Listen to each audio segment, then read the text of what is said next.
ఎంతో శక్తివంతమైన మృత్యుంజయ మంత్రం.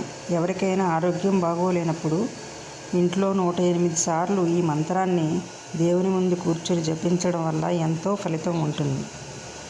ఓం త్రయంబకం యజామహే సుగంధిం పుష్టివర్ధనం ఉర్వారుకమివ బంధనాన్ మృత్యోర్మృక్షీయమామృతాత్.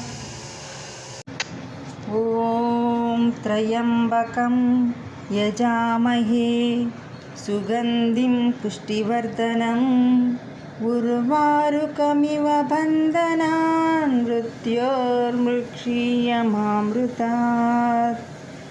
ఓం త్రయంబకం యజామహే సుగంధిం పుష్టివర్ధనం ఉర్వారుకమివ బంధనాన్ మృత్యోర్మృక్షీయమామృతాత్. ఓం నమః శివాయ నమః.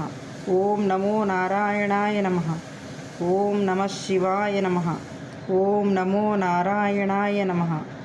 ఓం నమః శివాయ నమః. ఓం నమో నారాయణాయ నమః.